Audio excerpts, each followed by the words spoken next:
Question number 5 में वो कहता है a lighthouse tower is 150 metre high.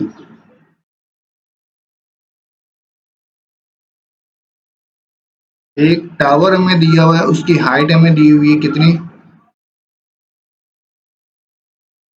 150 metre. ये मिसाल के तौर पर टावर है, उसकी height. The angle of depression, यहाँ पे क्या है, एंगल ऑफ डिप्रेशन मतलब ऊपर से नीचे जो एंगल आएगा वो देखिए ये कैसे आएगा।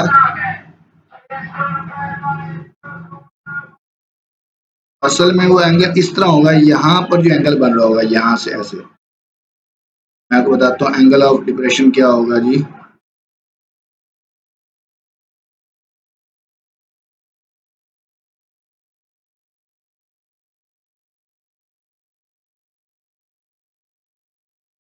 ये जो एंगल बन रहा होगा ये वाला, ये एंगल ऑफ डिप्रेशन होगा ये वाला। वो कितना है जी उसने बताया, वो हमें वो 60 है। ठीक है, अब यहाँ पर अगर हम एक लाइन ऐसे ड्रा करें,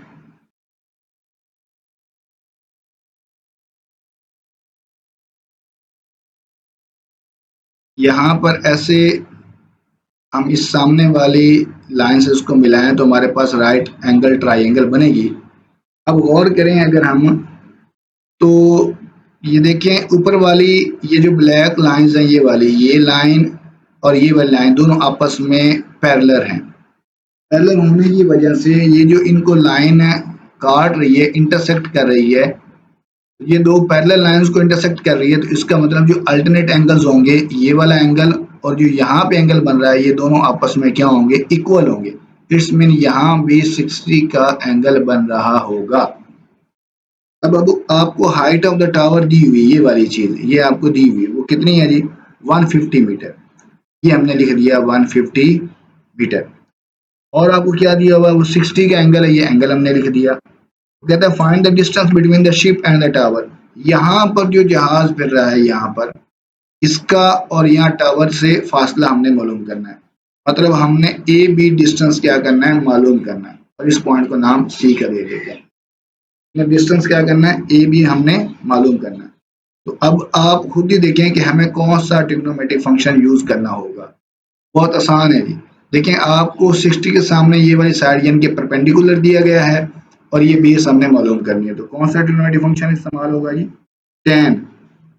क्या लिखेंगे यहाँ पे, tan 60 इज इक्वल होगा परपेंडिकुलर BC और बेस क्या है जी, AB।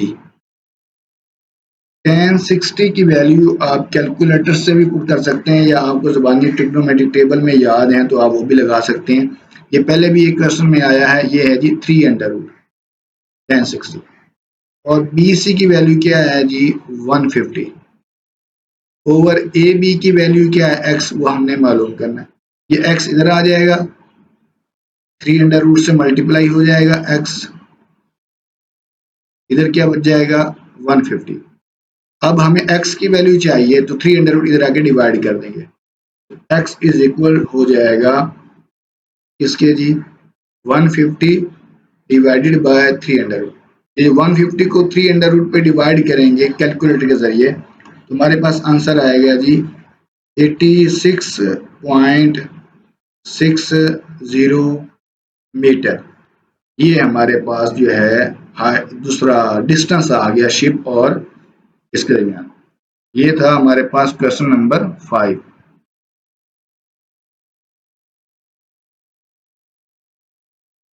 अब यहाँ हम क्वेश्चन नंबर 6 करते हैं जी, बल्कि पहले हम क्वेश्चन नंबर 7 कर लेते हैं जी। क्वेश्चन नंबर 7 वो सेम है इसलिए पहले वो कर लेते हैं, फिर 6 और 8 जो है वो सेम है तो वो करेंगे। क्वेश्चन नंबर 7 में वो कहता है find the measure of an angle of elevation. हमने angle of elevation of the sun if a tower, या फिर उसी तरह एक हमने टावर बनाना है। ऐसे हम यहाँ क्या करेंगे, ऐसे टावर ड्रा करते हैं जी। ये टावर हो गया हमारे पास जो कि क्या है 300 metre high. Cast a shadow, वो एक साया बना रहा है जो 450 मीटर लॉन्ग है। तो इस टावर का साया जो है वो इसके यहाँ बिल्कुल नीचे से ऐसे होगा, ये इसका साया होगा, ये शेडो होगा। ये आपको कितना दिया हुआ है 450 मीटर। तो हमने एंगल मालूम करना है, एंगल ऑफ द एलिवेशन। तो फिर इस पॉइंट को हम क्या करेंगे, यहाँ से ऐसे मिला देंगे, तो यहाँ पर हमारे पास क्या बन जाएगा, एंगल ऑफ एलिवेशन। या ये वाला क्या होगा, एंगल ऑफ एलिवेशन। ये हमने क्या करना है, मालूम करना है। यहाँ थीटा लिख लेंगे, उसका नाम देते हैं ए, बी और सी। यहाँ पे एंगल क्या बन रहा है 90, यहाँ पे बी पर एंगल 90 डिग्री हो गया। और ये हमें हाइट ऑफ द टावर दी हुई है जी 300 मीटर, ये क्वेश्चन में बताया हुआ है। और हमें ये शेडो, ये नीचे साया बन रहा होगा ए बी, ये कितना दिया हुआ है 450 मीटर, ये दिया हुआ है। हमने ये एंगल ऑफ एलिवेशन मालूम करना है, ये वाला एंगल हमने क्या करना है, मालूम करना है। तो बहुत आसान क्वेश्चन, देखें बिल्कुल क्वेश्चन नंबर 5 की तरह है। तो यहाँ भी tan ही इस्तेमाल होगा, tan theta is equal to perpendicular BC over base क्या है जी AB। अब हमने एंगल मालूम करना है, तो theta same as it, BC की वैल्यू क्या है जी 300 है, और AB की वैल्यू क्या है जी 450। तो अब हम इसको जब डिवाइड करेंगे तो हमारे पास आंसर कितना आएगा, tan थीटा आ जाएगा हमारे पास 0.667, ये आ जाएगा हमारे पास। अब एंगल मालूम करना, तो एंगल थीटा इधर रहेगा, tan इधर के क्या बन जाएगा, tan इनवर्स किसका 0.667। इसका जब tan इनवर्स लेंगे तो हमारे पास एंगल आ जाएगा 33.69 डिग्री। ये हमारे पास एंगल आ जाएगा जो हमने क्या करना था, मालूम करना।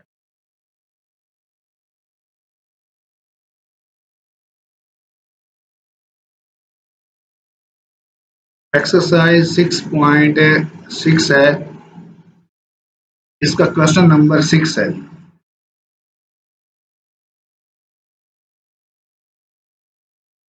क्वेश्चन नंबर 6 में वो कहता है major of an angle of elevation of the top of the pool is 15 degree from the point on the ground in walking 100 meter towards the pool।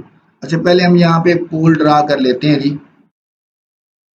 ये ध्यान से डायग्राम बड़ी समझने वाली है इन क्वेश्चंस के अंदर। ये देखिए मैंने एक पोल ड्रा कर लिया यहाँ पर, फाइनल पर ये पोल है। वो कहता है एक पॉइंट है ग्राउंड पर, ये जमीन पर मैंने एक पॉइंट ले लिया यहाँ पर। ये पॉइंट वो कहता है कि कितना एंगल बना रहा है, 15 डिग्री का एंगल बना रहा है from the top of the pole. यहाँ पर ये एंगल कितना है जी, ये टॉप से एंगल कितना बन रहा है जी 15 डिग्री यहाँ पर, यहाँ पर। अच्छा फिर वो कहता है कि इस पॉइंट से यहाँ पर ये एंगल कितना बना रहा है 15 डिग्री। ये एंगल यहाँ पे लिख देते हैं हम पहले, यहाँ पर एंगल बन रहा है जी यहाँ पर ऐसे जमीन के साथ 15 डिग्री। फिर जिस पॉइंट पर एंगल बन रहा है यहाँ से हमने क्या करना है 100 मीटर मूव करना है टूवर्ड्स द पोल। पोल की तरफ यहाँ से हमने क्या करना है 100 मीटर का फासला करना है। तो फॉर एग्जाम्पल यहाँ से हम चलना शुरू हो गए हैं उस पॉइंट पर जहाँ पे एंगल बन रहा था, हम कहते हैं यहाँ तक 100 मीटर है। ये 100 मीटर हमने तय कर लिया जी। यहाँ लिख देते हैं ये कितना हो गया जी डिस्टेंस 100 मीटर। ये हमने 100 मीटर तय कर लिया। अब यहाँ पे हमने पॉइंट इसका नाम ए दिया, ये टूवर्ड्स द किस तरफ है पोल की तरफ 100 मीटर, और ये फासला हमें दिया हुआ नहीं है। अच्छा फिर वो कहता है जब 100 मीटर हमने फासला तय कर लिया, फिर क्या कहता है to the pole measures of angle is found to be 30। तो फिर एंगल कितना बन जाता है, एंगल 30 डिग्री। अब यहाँ पे एंगल कितना बन जाएगा जी, इस पॉइंट पर जब 100 मीटर हमने फासला तय कर लिया है तो यहाँ टॉप से एंगल कितना बन जाएगा 30 डिग्री। तो यहाँ पे एंगल हम ड्रा करते हैं जी, ये एंगल यहाँ पर ये वाला एंगल कितना होगा जी 30 डिग्री होगा ये वाला। अब हम क्या करेंगे इस पॉइंट को बी को इसके साथ मिला देंगे सामने, तो ये भी एक हमारे पास राइट एंगल ट्राइंगल बन जाएगी, ये ऐसे। अब इनको हम नाम दे लेते हैं जी, ये ए बी, और यहाँ पे हम क्या लिखते हैं जी, सी लिख देते हैं, और यहाँ पर डी लिख देते हैं। देखिए इस क्वेश्चन के अंदर दो ट्राइंगल्स हमारे पास बन गई हैं, दो एंगल ऑफ एलिवेशन आए हैं, बाकी क्वेश्चन से ये इनमें डिफरेंट काम है। तो अब आपने गौर ये करना है कि अगर ये जो डिस्टेंस है ये ए से सी तक हम टोटल कहते हैं कि ये हमारे पास, सॉरी इसको ना हम ऐसा कहते हैं कि एक्स कह लेते हैं, बी सी को एक्स कह लेते हैं, और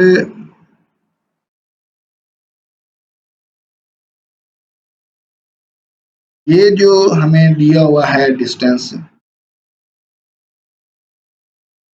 हमने मालूम क्या करना है, find the height of the pole, ये सॉरी एक्स हमने मालूम करना है, ये इसको हम एक्स, इसको हम ऐसा कहते हैं, इस टोटल डिस्टेंस को अगर हम इधर इसको डी कह लेते हैं, उसको डी डिस्टेंस, और इस डी सी को जो हमने मालूम करना है इसको एक्स मीटर कह लेते हैं, इसको डी कह लिया।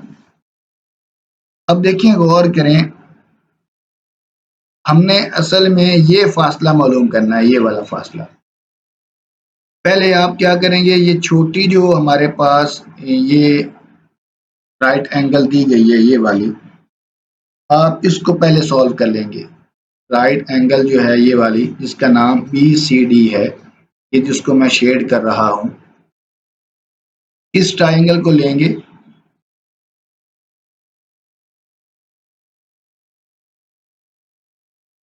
और इस पर हम काम करेंगे। पहले देखिए जी, हम लिखते हैं यहां पर in right angle triangle B C D, इसके अंदर देखिए इसमें क्या होगा, इसमें हमें tan अप्लाई करना पड़ेगा, tan 30, क्योंकि परपेंडिकुलर और बेस, क्योंकि x और d ये दोनों मतलब बेशक वेरिएबल हैं लेकिन ये दिए तो हैं, तो हम लिखेंगे यहाँ पे tan 30 which is equal to क्या होगा, C D over B C. अब tan 30 की हम कैलकुलेटर पे वैल्यू मालूम कर लेते हैं, tan 30 कितना होता है जी, 1030 में मालूम किया तो आया 0.577। अब देखिए सी डी क्या है, ये एक्स है, ये एक्स लिख दिया, और बी सी की वैल्यू क्या है, डी है, ये डी इधर आ जाएगा, डी बराबर होगा एक्स ओवर 0.577, तो ये इधर आके तकसीम होगा, डी इधर चला गया और ये 0.577 इधर आके क्या हो गया, डिवाइड हो गया। हम इसको क्या कहते हैं जी, इसको हम इक्वेशन नंबर 1 कह लेते हैं। अब हम पूरी ट्राइंगल लेते हैं, ये बड़ी ए सी डी, कौन सी ट्राइंगल जी, ये वाली सारी ट्राइंगल, ये ए सी डी मुकम्मल, जिसमें ये छोटी ट्राइंगल भी आ जाएगी, ए सी डी। अब हम यहां लिखेंगे इन राइट एंगल ट्राइंगल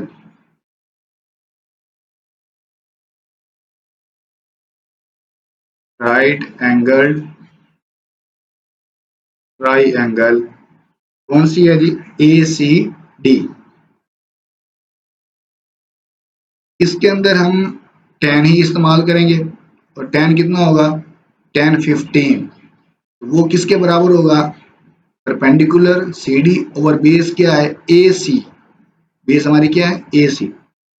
तो tan 15 कितना होता है, कैलकुलेटर में मालूम करते हैं जी, tan 15 वो आता है जी 0.268, ये बराबर होगा, सी डी की वैल्यू क्या है जी, x है, और ए सी की वैल्यू क्या है, 100 प्लस डी है, 100 प्लस क्या है जी, डी, ये मुकम्मल दोनों जमा होके आ जाएंगे, 100 प्लस डी पूरा ए सी बन जाएगा।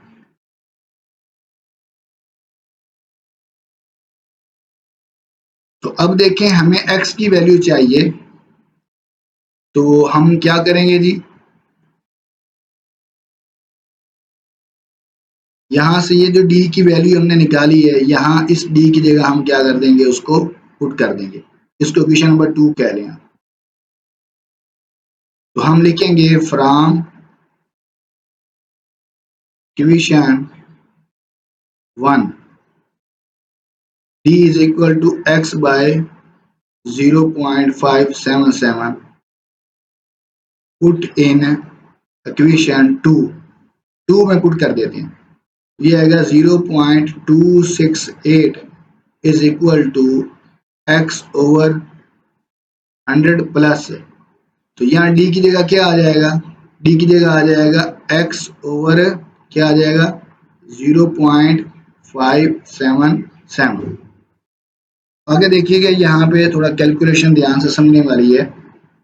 ये जो पूरी रकम यहाँ पे डिवाइड हो रही है, ये वाली सारी मैं इसको मार्क कर देता हूँ, ये वाली जो पूरी नीचे रकम डिवाइड हो रही है, ये सारी रकम इधर इसके साथ आके क्या हो जाएगी, 0.268 के साथ क्या आ जाएगी, मल्टीप्लाई हो जाएगी। यहाँ हो जाएगा 0.268 मल्टीप्लाई क्या हो जाएगा 100 प्लस x ओवर 0.577 ऐसे ब्रैकेट में बंद इज इक्वल टू x। तो अब आप क्या करेंगे जी, इनको 0.268 को अंदर क्या कर देंगे, दोनों टर्म से मल्टीप्लाई कर देंगे। 0.268 को क्या करेंगे, अंदर मल्टीप्लाई कर देंगे। तो जब इसको 100 से मल्टीप्लाई करेंगे, जब 100 से मल्टीप्लाई करेंगे तो ये आंसर क्या आएगा 26.8। 100 से मल्टीप्लाई करने पर ये आ गया। आगे प्लस, ये प्लस की और ये भी प्लस की। अब क्या करेंगे, 0.268 को x से मल्टीप्लाई करेंगे तो क्या आएगा 0.268x डिवाइडेड बाय क्या है 0.577 same as it is equal to x। अब ये 26.8 सेम एज इट प्लस ये जो है 0.268, इसको हम डिवाइड कर देते हैं किस पर जी, इसको हम डिवाइड करते हैं 0.577 पर।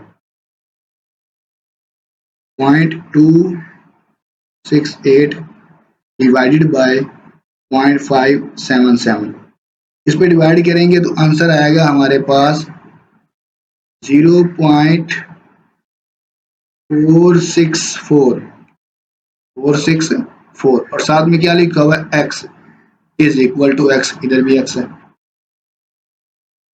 तो अब हमें x की वैल्यू चाहिए, x वाली रकमें हम जो है ना वो क्या करेंगे, एक साइड पे कर लेंगे और बाकी टर्म्स को क्या करेंगे जी, एक साइड पे कर लेंगे। तो जब हम ये देखें, ये वाली चीज जो है उधर जाके माइनस हो जाएगी, क्या होगा जी, यह मैं लिख देता हूँ इधर इस साइड पे, ये हो जाएगा 26.8 इज इक्वल हो जाएगा x माइनस क्या 0.464x, यहाँ पे क्या लिखा हुआ 1x लिखा हुआ 1x।